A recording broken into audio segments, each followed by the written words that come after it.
Morning বন্ধুরা, কেমন আছো তোমরা? আশা করছি সবাই খুব ভালো আছো।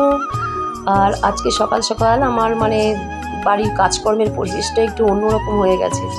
অন্যদিন তোমরা দেখো সিংহাসনের সামনে বসে আমি গোপুসোনাকে স্নান করাচ্ছি, সাজাচ্ছি। আর আজকে আমাকে দেখতে পাচ্ছ আমি কোথায় বসে আছি, বাড়িঘরে এমন অবস্থা তোমরা ভাবতেও পারবে না। তো একটু পরে তোমাদেরকে দেখাচ্ছি যে ঘরে গোপুসোনা ছিল আর কি, সেই ঘরটার কি অবস্থা।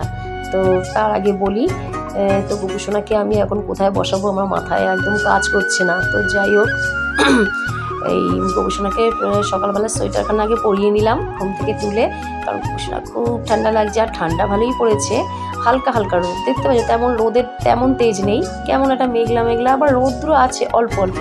তো গোপুসোনাকে নিয়ে বসে আছি আর চিন্তা করছি যে গোপুসোনাকে কোথায় আমি বসাই। গোপুসোনাকে তো যেখানে সেখানে বসালে চলবে না না। তো এই যে মিউজিক সিস্টেমটা আছে, তো তার পাশে একটুখানি জায়গা করে নিয়ে আসন পেতে আমার গোপুসোনাকে বসিয়েছি। আর গোপুসোনাকে বসিয়ে সাজিয়ে গুছিয়ে দিয়েছি, আর একটু পরে গোপুসোনাকে খেতেও দেবো। তো আজকে সকাল সকাল গোপুসোনাকে একটু দুধ বিস্কুট দেবো। তো রান্নাঘরে দুধটাকে ফোটাচ্ছি। তো এই দেখো দুধ নিয়েও চলে এসেছি, দুধটা ফুটিয়ে নিয়ে একটু ভালো করে ঠান্ডা করে নিয়েছি, কারণ গোপুসোনা তো আমার খুব ছোট, অত গরম দুধ তো আমার গোপুসোনা খেতে পারবে না। তো এই দেখো দুধ বিস্কুট তো গোপুসোনাকে দিয়ে দিলাম। তো গোপুসোনা সকাল সকাল এটা খাওয়া হয়ে যাবে। আর তারপরে হচ্ছে আমরা একটু চা করব। একবার চা খাওয়া আমাদের হয়ে গেছে, তো এখন আমি চা করবো আর একবার। তার কারণ হচ্ছে মাও একটু পরে আসবে, মাও চা খাবে। আর তারপরে ওই যে কাজ হচ্ছে আমাদের, তো সেখানে আর কি মিস্ত্রি দাদাদের চা দেব। তো তার জন্য আমি চা করব। তো এই দেখো একটু আগে তোমাদেরকে বলছিলাম না মায়ের কথা, তো এই যে মা এসছে, মাকে চা দিয়েছি, চা খাওয়া হয়ে গেছে। ওদিকে গুনগুনকেও দিয়েছি দুধ বিস্কুট, গোপুসোনা আর গোপাল দুজনেই এখন দুধ বিস্কুটই খাবে।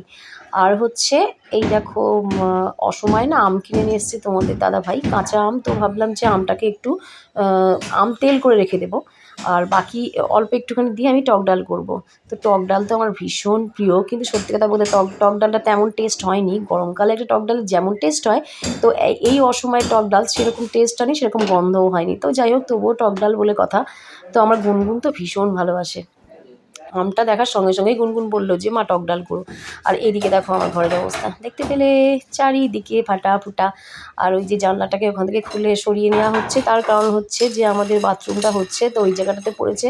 তো ওখানটা দেয়াল তুলে দিতে হবে, জানলাটা খুলে যাবে, এরপর বাড়িঘর আবার ঠিকঠাকভাবে করা হবে। এখন বুঝতেই পারছো শুধু পায়খানা বাথরুমটা হচ্ছে, ওর জন্যই এরকম অবস্থা। তো যাই হোক, ওদিকে কাজকর্ম হচ্ছে। আর আমি চলে এসেছি এদিকে। দিনে যে আমি কতবার এদিকে আসি মায়ের এখানে, তার কোনো ঠিক ঠিকানা নেই। একবার আসি চা খেতে, একবার আসি ফুল নিতে, হাজারবার আসতে হয়। তো এসে দেখি মা এখানে কাজবাজ করছে। আর এই দেখো মাসিমণির সঙ্গেও একটুখানি আড্ডা দিয়ে নিলাম। মাসিমণি তো বলছে বোম্বা এখানে কী কাণ্ড করে রেখে গেছে। বোম্বা তো কথা একদম শুনতেই চায় না। ও সেই জোরে গান চালিয়ে দিয়ে ঠাম্মার এখানে নানান রকমের গোছগাছ কাজকর্ম করে, তো সেটাই বলছে মাসিমণি। আর এই কাকুও বলছে যে এত জোরে গান চালায় যে বলার কথা নেই। আর তার জন্য না আমি ভিডিও আমি ভয়েসটাও ঠিকমতো দিতে পারি না। তো যাই হোক, আজকে রান্না হচ্ছে কুমড়ো সেদ্ধ আর টক ডাল তো প্রথমেই বললাম। আর মাসিমণি ওই যে মাছটা পাঠিয়েছিল আর বেগুন ভাজা এইসব করেছি।